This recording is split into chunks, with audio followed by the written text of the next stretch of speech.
Hey, what's going on, everybody? This is Jay with Faith Evolved, where I talk about all things spiritual, metaphysical, philosophical, and mental health. Thanks for joining me today. If it's your first time here, welcome. Please check out my other videos after this if you feel so inclined, and if things resonate for you, I'd be certainly humbly appreciative of your subscription. Don't forget to like the video and also hit the notification bell so you get notified anytime I release any new videos. And of course, if you write in the comments below, I always read those and I respond to as many as I can. All right, so we're gonna get right into today's topic. I'm going to try to do this in one take if possible. You might see some cutting in and out here and there, depending on how much I screw up, but my goal is to try to get this out because I really want to attack this while it's on my mind. I didn't even clean my room back here. You still see stuff in my bed. You know, I figure a lot of times I don't do videos because I'm afraid the background doesn't look very nice. It's not clean in here. Like, you know what? I'm not going to let that stop me. So I'm going to jump right into today's topic, and that is, what do spells, prayer, manifestation, the placebo effect, and quantum physics have in common? All right, so I got in a little bit of trouble with this one on Facebook because I saw this meme and it was a little intriguing, got me thinking a little bit. And I'm gonna post this meme right here overlaid in this video, and it says, witches call it spells, Christians call it prayer, spiritualists call it manifestation, atheists call it the placebo effect, scientists call it quantum physics. Everyone's arguing over its name. No one is denying its existence. So what is this it is talking about? First of all, I want to jump into the controversial part of it. And I've had some, a lot of my family and friends on my Facebook commenting, saying, no, they're not the same. And I get that, folks. I'm not literally saying prayer is the same thing as spells. But what is the intention behind the action? What is the intent behind praying? What is the intent behind a witch casting a spell? What is the intention of a spiritualist, a new ager, a hippie, whatever you want to call them, sitting out in the countryside, legs crossed, meditating, and they're trying to manifest. What are they all trying to do? They're trying to change reality, folks. If you get down to brass tacks, they're trying to change their existing, environment, their existing experience. Something about their experience they don't like. They want to change it in some way, or maybe they like what they have and they're praying for more of it.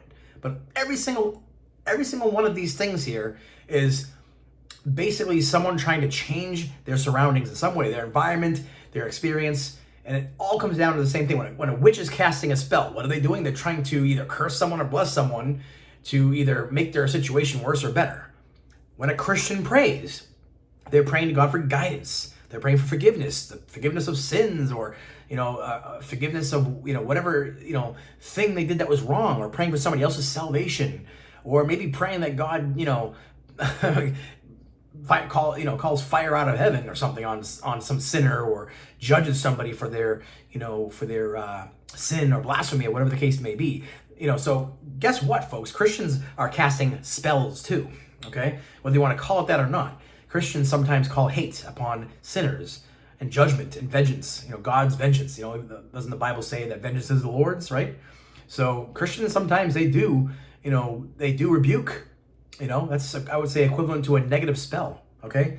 Manifestation, you hear about, you create your own reality from the spiritualists, and I kind of fall into that camp. I'm a big believer in law of attraction. I do believe in, what some people call karma, which Jesus just said you reap what you sow. It's really the same thing, folks. We're arguing over semantics here, arguing over, English word symbols for concepts that everybody has a little bit different of an idea on what it is. But really what it comes down to, like I said before, they're trying to change something about their reality, or they're trying to communicate with someone that has, or some entity or some being that has the power to do something they currently don't have. And my own dad would say it's, prayer is communication with God, and I would totally agree with that. But I would also say is, prayer is more for us than it is for God. God is perfect and has everything he needs, doesn't have any needs or wants whatsoever, that he relies upon for his existence, or for his happiness or his joy or peace. We're the ones who ask for prayer. It's like people say, funerals are for the living, not for the dead. The dead, they're already gone. They're having more fun than you are. Hopefully you're having a celebration of life for your funeral, as opposed to, a very somber environment, because I sure would want people to be having fun at my funeral if I even have one. If I don't, translate out of here and chariots of fire beforehand. The placebo effect. Again, I would say this one probably has the least in common with the other ones, because The placebo effect is more of a thing that kind of happens subconsciously. Like maybe deep down inside you want something to work, so it does, almost like confirmation bias or a self-fulfilling prophecy.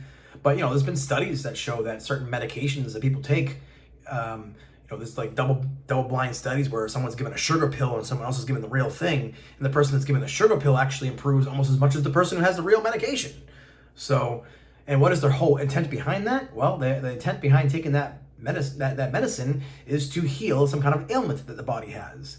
So again, it's kind of a form of prayer. You're taking that pill and you're praying that it helps heal your body, right? See what I did there? Quantum physics, that's, the whole double slit experiment where, light observes a certain way when you observe it versus when it doesn't.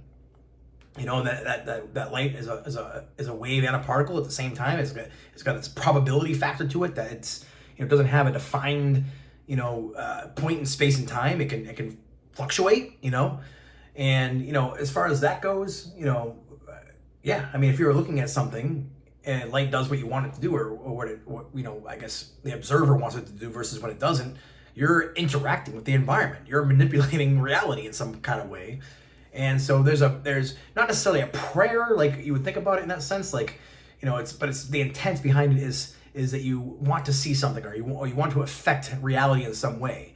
And part of that is just you looking at something, and maybe you look at a rock, maybe you're looking at, a car, maybe you're looking at a guitar, or you're looking at, a TV, it's like anything you look at, in and of itself, it has no meaning. It's just molecules, it's just atoms, that are arranged in a certain order. Yeah, sure, it can put a picture on the screen, or it can play some notes if it's a guitar, or, a rock is heavy, you can throw it through a window and break the glass. Yeah, there's properties that it has, but only you decide what's that thing is worth to you. A TV, gives you the news. Or you can watch a movie. A guitar, you can play a guitar and it makes you feel, happy when you play guitar, at least for me anyway. Some people play music and it makes them sad, and they want to repeat it so that they can feel sad again. That didn't hurt me enough. I need to listen to it again. But yeah, I mean, every single one of these, spells, prayer, manifestation, the placebo effect, and quantum physics, it's not necessarily that they all perform the same exact way, but they all have the same intent. Every single one of them, without fail, is some kind of way of wanting to change the status quo of your environment and your experience. Without fail. And we can all argue over which way of doing, manifestation or prayer or what have you is correct. But it's the same thing as because I believe, that other religions have had experiences where, maybe, like say for instance, I grew up a Christian, and we would look on like, a Muslim or a Jew or a Hindu and say, oh, their way is not correct. God's not hearing their prayers. But how can they come out and say, yeah, I prayed to God and he heard me and my prayers were answered? Or how could a witch, believe that their spell, was successful? Or a spiritualist can claim that they've manifested, abundance in their life? Or the placebo effect, how does that work? Maybe an atheist is taking a pill and they're getting better. They don't believe in any kind of higher power, but their life gets better, by following, the same exact laws of the universe that everybody else is doing. The rain falls on the rich and the poor. The good and the evil. I forget exactly the good and the wicked. I forget the exact quote from the Bible, but 1 + 1 is 2, regardless of whether you believe it or not. It doesn't matter whether you're Hitler or you're Mother Teresa. 1 + 1 is going to equal 2, no matter who believes it, no matter who says it. It's still truth. Truth is truth. It has no opposite. So if a Christian is, or let's say a witch decides that their intent is that they want to improve upon something in their life, and they are putting forth their energy, they're putting forth their intention, that's going to move. It's going to affect reality in some way, similar to a Christian praying, or similar to a spiritualist manifesting something. It's not because they're correct in their religion. It's despite the fact of their religion or their faith system, whatever creed they have, or whatever spiritual system they go by. It's despite it. And it's because they're following the laws of the universe that God has created. That's why they notice changes. That's why other religions can claim that, they see things working for them too. It's despite the fact. It's just, you'll see, I think a lot of times, and I grew up in the church, And I've heard of miracles and I believed in them. And even I still do now, even though I'm no longer, I don't call myself a Christian anymore, because I still believe that the intent behind it, they had the right energy, the right heart, the right motive.